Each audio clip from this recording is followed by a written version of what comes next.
No, well, maybe it is a dream.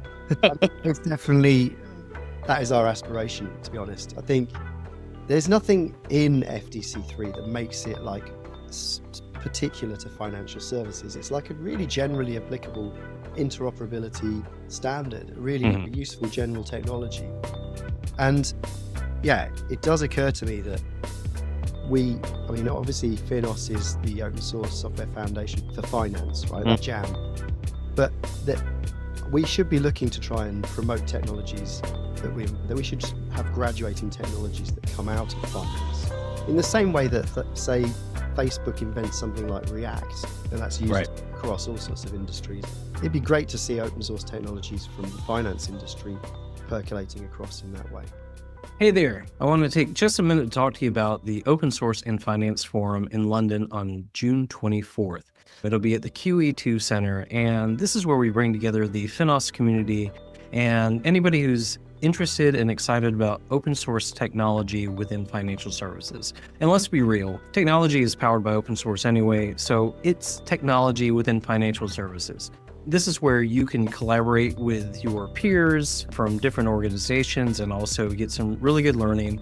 Of course, we will be announcing the keynote soon, but we have a track that's on open source AI powered industry, guarding the vaults that's on security, supercharge your open source journey that's around open source best practices, mutualizing risk and compliance in the open. And that's about technical risk, governance, RegTech, different types of regulations that everybody's running into within the banking industry.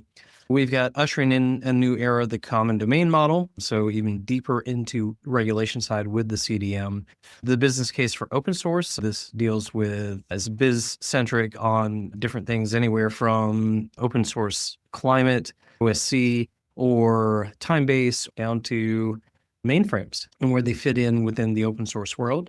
And then the open source connective tissue of financial services. This is APIs, but it's really around FDC3 interoperability as well. So join us. We've got incredible sponsors that have helped us fund this to where many of our attendees are able to join for free from our member companies. But FinOps especially has come through as a leader sponsor just this week. And we want to acknowledge them. They will have people on site that you can talk to about FinOps. But then we also have contributor sponsors, GitLab, Red Hat, and Temporal. And we also have a huge thanks to our community sponsors as well: Control Plane, Gradle, Interop.io, Cosley, Modern, and Scott Logic. Thank you, all of you, for supporting this crucial industry conference. This is going to be, especially the world how it is right now, open source plays a huge part in your ROI for your banking industry, businesses, and also everybody who's attached to it on the vendor side. So sign up today, get involved today. If you are a FINOS member, many of you, especially from our platinum companies, have the ability to register for free. We have great speakers, great talks, and a incredible community that rallies around this specific conference every year. So join us in London, June 24th, for a great time, great learning, and great people. Thanks. Good morning, good afternoon, good evening, wherever you are. This is Griswold of FINOS. Hope you're doing well. Today, my guest is Rob Moffat of FINOS. How you doing, Rob? I'm okay. It's Kubecon this week. Oh, yes. Quite a busy week, but Yes. it was a fun day yesterday, and I'm going to go back again tomorrow and check it out. That's good. So, That's good. Yeah, but it's nice to take a break in the middle and catch up with you, Grizz, and hopefully spill the beans on what's happening in FDC3. That sounds good. That sounds good. And that is the crux of today's podcast is FTC3 updates, especially since you at the FTC3 general meeting a couple of weeks ago just introduced a couple of things. So why don't you talk about it? Because I think that it's near and dear to your heart. Yeah, I think over the course of 2024, we had this big plan. So this is me and a whole bunch of people within the FDC3 community.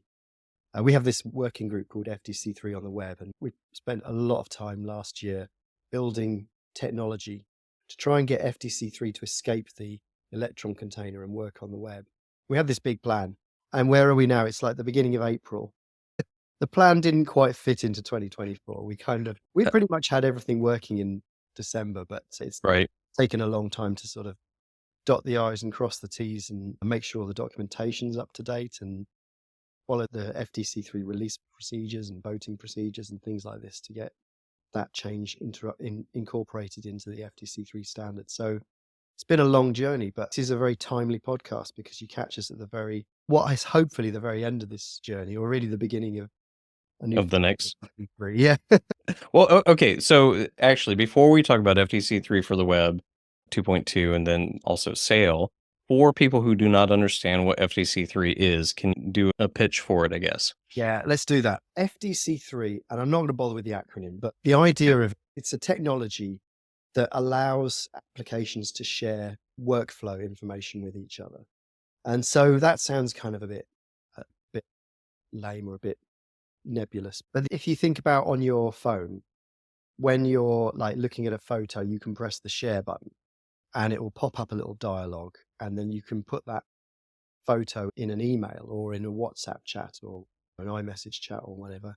And that is a kind of example of how interoperability works on phone. So FDC3 extends that, and it started life as a means of doing that within a trader's desktop. So if you can imagine like a busy trader in a bank, he's got like 10 screens. They're all showing like little numbers flashing red and green and explaining how much money he's making and losing and all this kind of stuff. He's got this huge information overload issue going on. And so when he wants to move some information from one app to another, he needs a way of doing that where he's not like rekeying trade IDs or quantities or something like this, because that kind of thing is slow and there's a chance it's going to be a mistake. So he wants a system a bit like on the iPhone where you can just click on a thing and move it to another window. And so that is essentially what FDC3 provides. Nice. In a sort of an open standards kind of way. Okay, cool. This has been building up for many years, and you guys worked on it all of 2024. So tell me what's different about FDC3 2.2 and FDC3 for the web. Okay, so that's the obvious. Yeah, right. The interesting thing is, I think when we started this, we didn't have any idea of how pervasive this change would need to be. But the idea was that, the idea is that you should be able to take any bunch of applications and get them to work together, right? It shouldn't all have to come from the same vendor or the same company. You should be able to have like everybody plays with everybody else nicely. And so going back to the trader example, or even the phone example, if you add a new app, it should just work with all the others and it should just happily play with them all. And so one of the things we wanted to do with FDC3 for the web was allow this kind of interoperability to happen in your browser, or just in the browser. So previously it had been the sort of the remit of these, what they call desktop agent applications, which would be like, it'd be like a big container the trader installs on his desktop and it manages the display across all these screens. That's things like window management and logins and all this kind of stuff. But we wanted to like really expand the use case and get this working across for everybody, right? So that anyone can use it, not just these people with this specialized software on their machines. So I could just log on to Chrome and start using FDC3 or Safari or whatever. And there had been companies doing this work in the FDC3 space already, the likes of Connectify and Glue42, which is now called Interop.io. Interop.io, yeah. Okay, so these guys have already built these like browser-based solutions, but problem with them was that you were kind of tied into their solution, so their desktop model. And obviously FDC3 is supposed to be an open standard. It's supposed to work for everyone. So what we needed to do was to try and build a version of FDC3 where apps could work with other apps from anywhere, and they weren't sort of bound to a particular vendor's implementation of FDC3. And so that's kind of where we've gone with this. We've used web standards like post message and connections and ports and things like this to allow these different components of the FDC3 ecosystem to talk to each other and all these apps to share information. And obviously in the browser, you have quite strict security protocols affecting what you can do and what you can't do. what one application can say to another one and all this sort of stuff. So you have to work very carefully within the confines of the browser security model. But nevertheless, we have achieved this, and we have FDC3 running across multiple apps from multiple host names from multiple different vendors, and they all play nicely together and follow the FDC3 way of working. What you've described, I've got two things that I think popped into my head. One is like maybe even kind of on the thought leadership side. Why would a vendor want to conform to a standard like this? I'm assuming, well, let's get into the open source discussion for just a little bit. Like, why would a vendor want to conform to a standard when they know that they would possibly be having information flowing from their web app, I'll just call it, to another vendor's web app and back and forth? This is a really good question, and this is an age-old problem in software development, right? Right. We're always like I've worked in lots of different banks, but in fact, it applies everywhere. It's not just a banking issue, right? But you build something, and the classic one was you build something on top of an Oracle database, and then you're locked in for life, and you're paying Oracle fees for the whole rest of your life. The vendors would love it if you build on top of their platform and you're completely locked into their platform. But I think there is a realization within the vendor community that this is harmful for them. They would rather they didn't lock their customers in and compete on other factors, and therefore create this sort of ecosystem around FDC3 rather than try and lock everyone into their platform and create those kind of ill will situations, really, isn't it? Where one person's like exerting monopoly control over another one just because they're locked into a particular way of working. So from the vendor point of view, they kind of get it. They understand that we can build an ecosystem together better as a community than any one company can build individually on their own. But also, from the point of view of all of our members that use FDC3, they're really happy with it because they're avoiding that lock-in, which time and again has bitten people from the days of PCs versus Macs through databases, through file systems, through like cloud providers.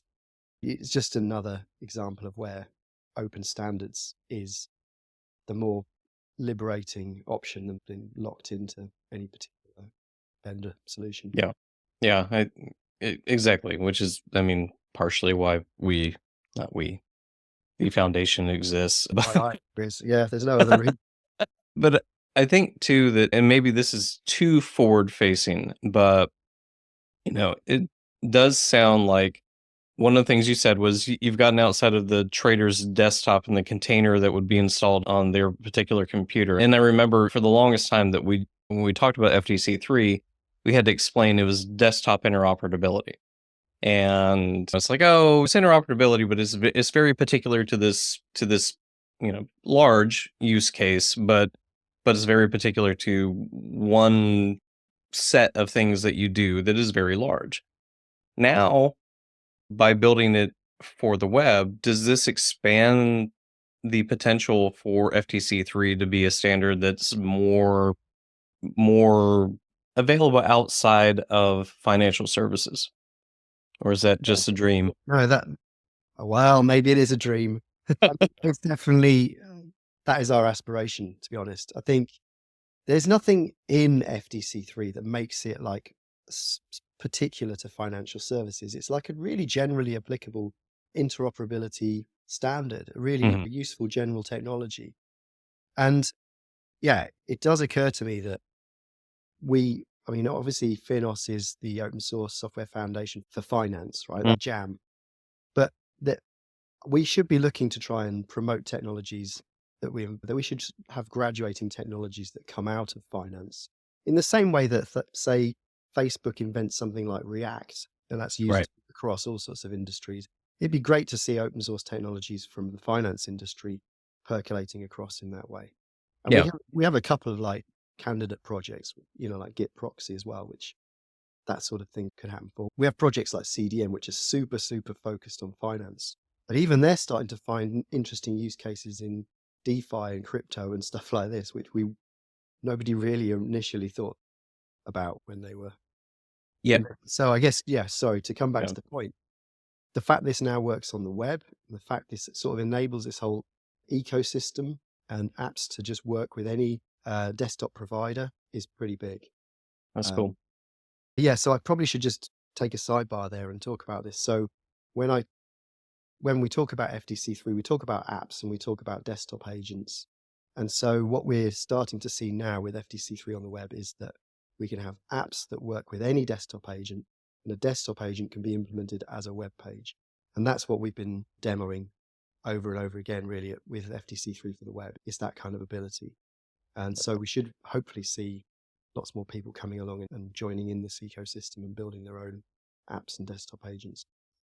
That's cool. And yeah, it's there are times where I feel like FTC3 seems like a small community, but then I think the implications for it as well continue to expand. And to be honest, like there's a lot of money flowing through this particular standard.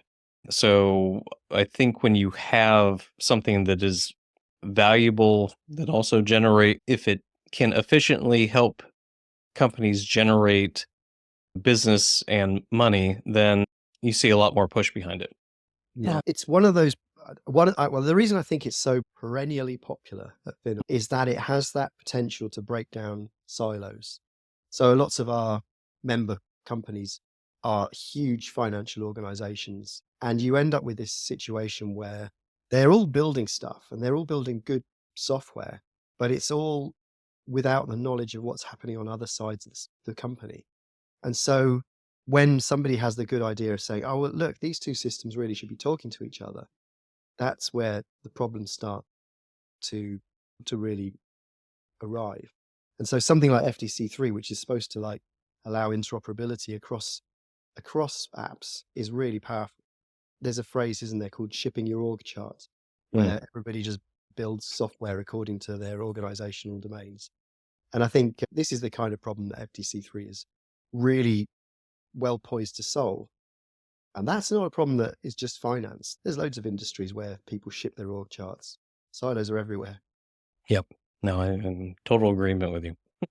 So let's go into, there was another announcement, and this is something that I know that you worked a lot on, even personally, Sale 2.0. Can you tell us what that is? Right. So as I've been explaining to you, FDC3, or rather the audience, I have been talking about this idea of a desktop agent. And also I've like talked about sharing and interoperability, and all of this stuff probably is leaving people with their scratching their heads. And so we understand within the FDC3 community that we have kind of like a learning curve to get people up here in terms of getting them to understand this. Not just, obviously there's the developer learning curve for like building apps, but there's also the practitioner or the user learning curve who's like thinking, oh, what does this even mean? How does this manifest itself in reality? And obviously with the FDC3 for the web stuff, this becomes even more relevant, right? In the past, we've done things like building training courses at FINOS. So we have a various different FDC3 training courses that you can go and do. They're all on the Linux Foundation website. We also have a practitioner exam, which you can take to prove that you know how to do FDC3.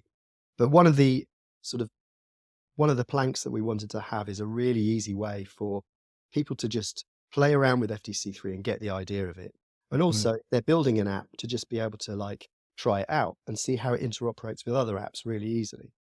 And so Sail is this kind of learning tool. That's the idea of it. It's it's in the FINOS sandbox. So you can just go to sail.fdc3.finos.org and play with it. And it's just right there. You can start apps, you can play with the functionality, you can get them to send things to each other. You can even add your own apps in. If you've written your own FDC3 app, you can just pull that into Sail and start interoperating with the others. And the idea of it really is to try and really concretely explain these FDC3 concepts so that you can see it all working right in front of your eyes and prove that this isn't just complete Rob Moffat vaporware. That's the idea. So yeah, it's kind of a pedagogic sort of tool, really. And we're not trying to be a production ready FDC3 implementation, but what we want to do is just give people something that they can play around with and understand the concepts and and and understand the value that FDC3 might bring to them. They apply it across their suite of applications or even across just a couple of apps. Okay. And you told me that you're going to be recording a demo on Sail 2.0 pretty soon. Absolutely, yeah. I've booked some time with Win from FINOS. We're gonna do a proper screen share recording.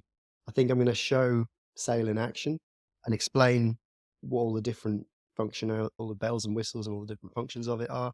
And then I think we might even record a second demo where we go ahead and we build an app and we put it into Sail Sweet. and show it all working. And so just give that whole developer perspective as well, and of how you can get your hands on FDC3 for the web and try it out and use it.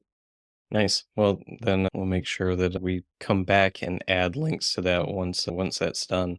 And I do want to talk about a couple other things, but again, I want to forward face since we're talking about the demo of Sail and everything. And we're recording this in April of 2025.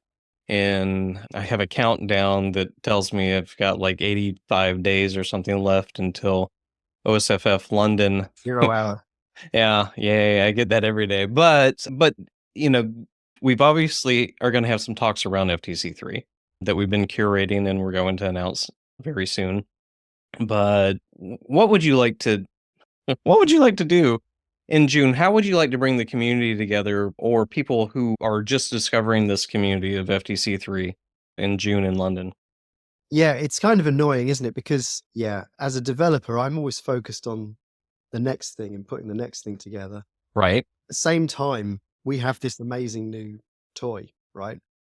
And so I think we need to make sure that when we come to OSFF, we have a whole bunch of stuff that looks at FDC3 on the web and really explains the value prop of that to people. But yeah, my mind, as I was saying to you, FDC3 on the web was 2024 stuff. So we're also thinking about what's happening in 2025. And I've got to start gathering the troops for an assault on what that or 2.3. Yes, that'll be and there are a whole bunch of like PRs in the works for FDC3 2.3. A big bit of that I'm personally kind of trying to shepherd into some kind of semblance of order is FDC3 security, which is really looking at the idea of identity within FDC3. I'll quickly sketch it out for you. So we're now in this world where we have a whole bunch of different web applications talking to each other and sharing with each other what the user wants to do.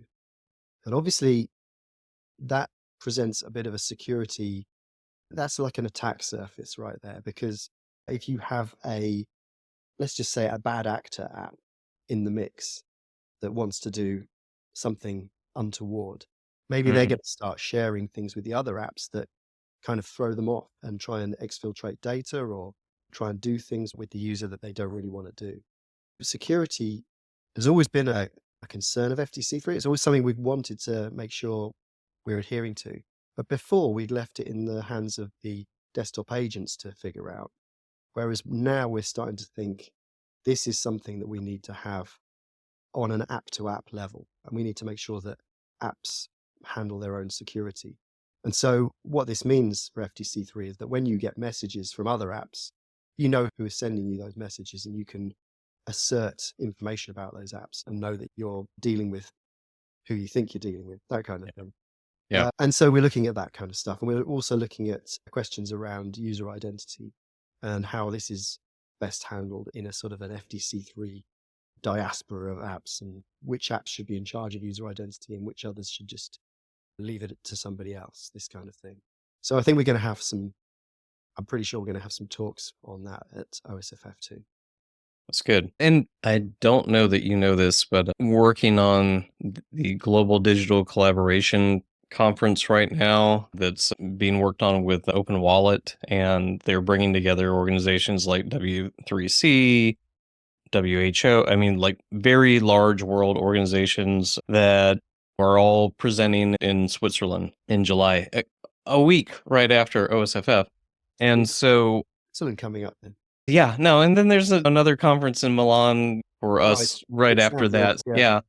But I was on a call on, on Tuesday, yesterday, with them and listening to some of the other larger organizations in the world talk about just on the registration side, and like identity is such a huge thing within the work that they do as well. And so it was getting outside of our world, sometimes listening to large organizations, regulators, and large organizations that are either NGOs or private or profit.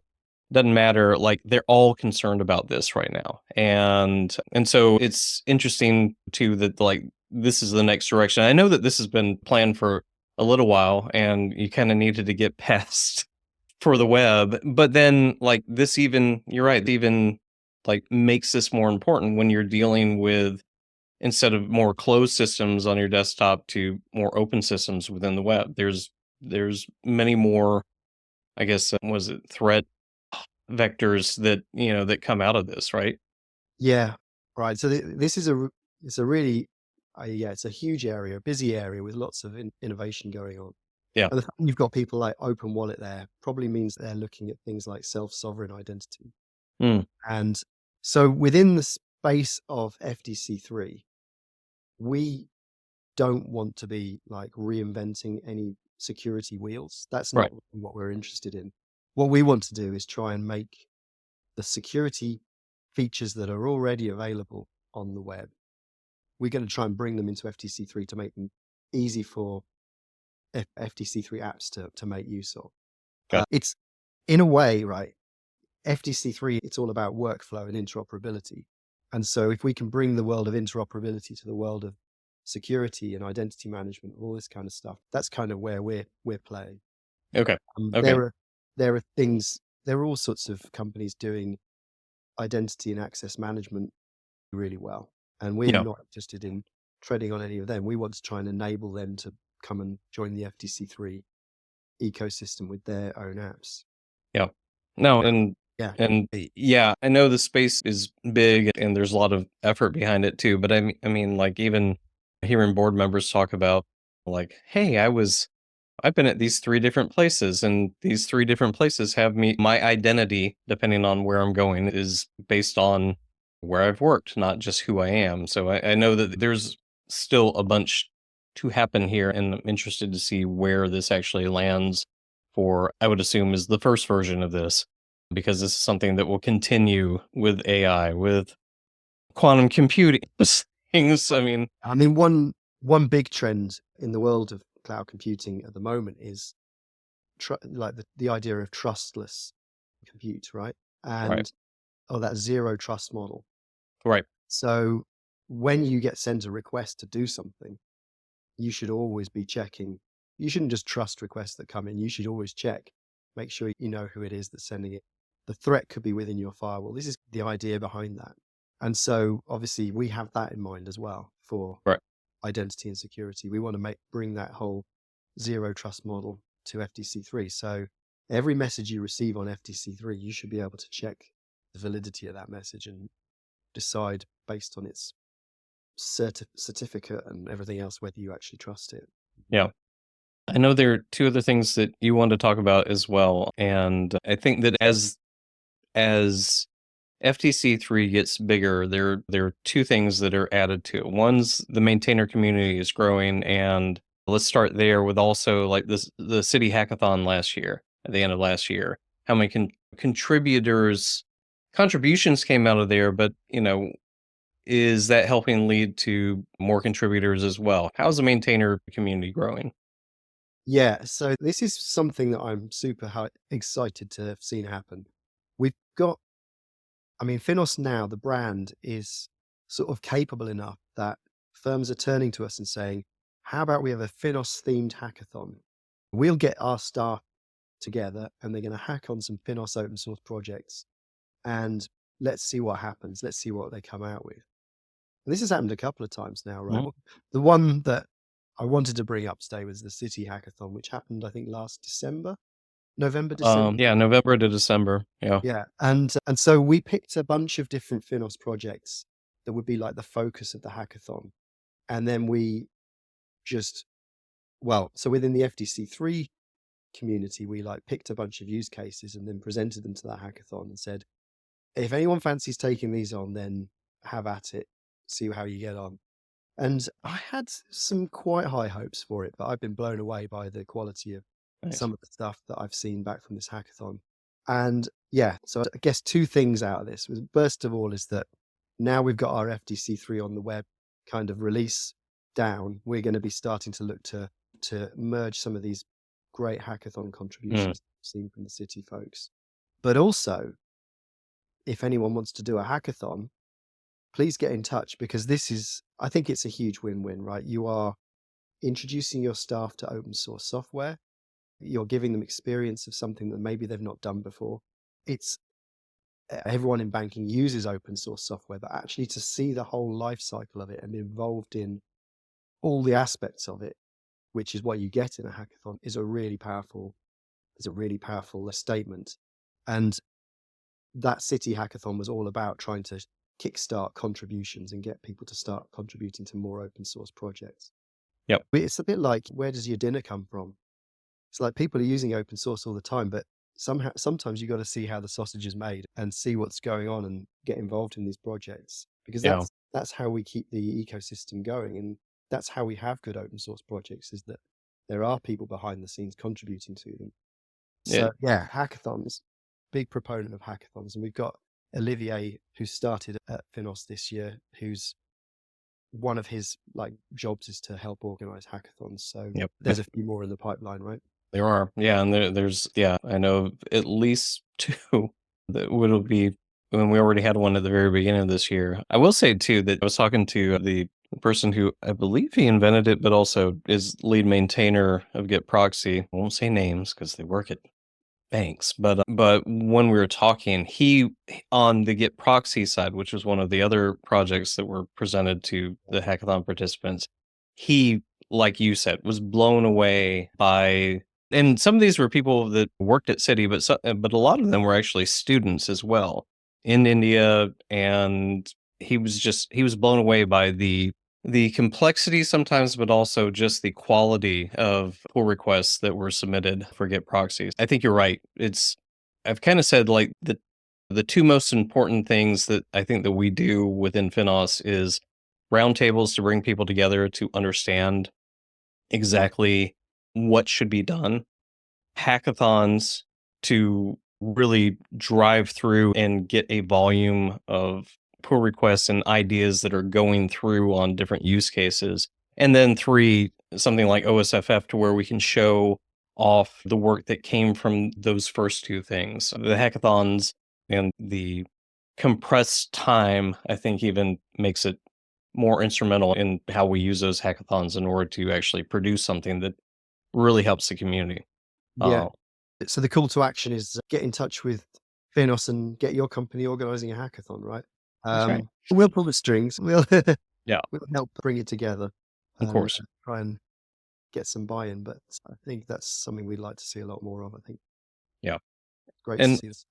and then actually, when I was saying those three things, the roundtables, the hackathons, OSFF, there's a fourth thing that I think that we should probably end on, which is conformance, which is I would call it the validator, maybe. So do you want to talk about FTC3 conformance? And we haven't really talked since on the web, on the internet, since OSFF in New York, where we had some pretty good conformance announcements happening. So talk about FTC3 conformance.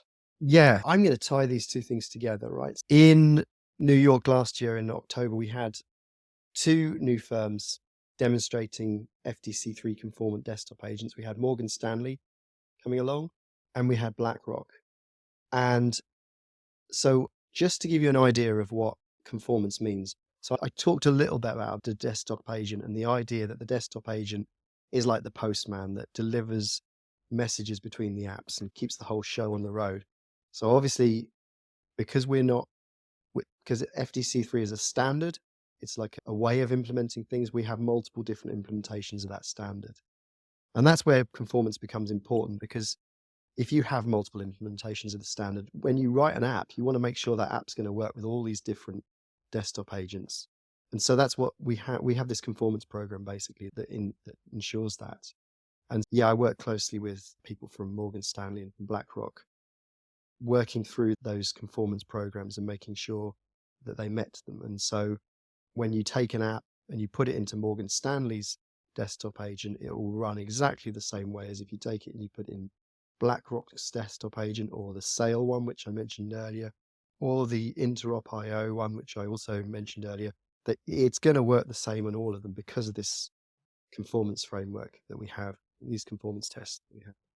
And the great thing to come out of this, well, I mean, this is kind of a side effect, right? But this sort of the maintainer community of FDC3 has grown because of this. So we now have maintainers from, well, we have new maintainers from Morgan Stanley. We have new maintainers from BlackRock as well, joining the quite incredibly technical bench of people from all the existing maintainers. And we have a new maintainer from S&P as well. It's nice to see the way the maintainer group of FDC3 is maturing and evolving much the same way as the standard itself. Right.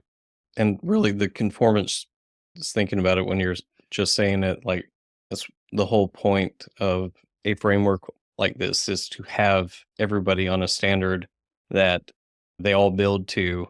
So the conformance is like, when I called it a validator, but it is almost like it's a stamp of approval that, yes, like you said, you should be able to use this on anybody that is, up to this standard. Anyway, so that's... Yeah, and I think, well, I mean, the last point on that then is, I think when we get to OSFF London, we should be able to say, we should have a 2.2 conformance framework out. So we should be able to say, oh, look, these desktop agents are now conformant with the FDC3 on the web standard, and work with that. So that should be something to look forward to. Do you think that this one's going to be a heavier lift just because it's a different platform to get to conformance? I'm hoping it's not going to be too much work for anyone. That's good. It's not. This is just it's kind of a minor change to FDC3 from a app developer's point of view. It shouldn't be a big change for people implementing conformance, but we will see. Okay, that's good. Yeah. Perfect. All right. So, .finos.org, sale.fdc3.finos.org. We have training on FDC3. We have a conformance program for FDC3. We will be presenting talks and workshops and who knows what else in around June 24th for OSFF around FDC3. And then you will be working on demos for Sale 2.0 as well to show how it works and how you can get your hands dirty. Anything else that I'm missing? That seems pretty good. I think that's pretty good. Yeah, check all that stuff out and let us know how you go. Okay, cool. Great. And Rob, it's been a while since we've gotten a chance to talk for a whole 45 minutes or so in one go, as opposed to... So I appreciate it, but also I enjoy it. So I'm looking forward to... the next time will be at OSFF, right? I was going to say, I'm looking forward to maybe having a beverage with you. Celebratory beer after the event. And, yes, exactly. Again, my guest was Rob Moffat from FINOS and talking about FDC3. Thank you. And with that, I'm going to say good day, good night, wherever you are.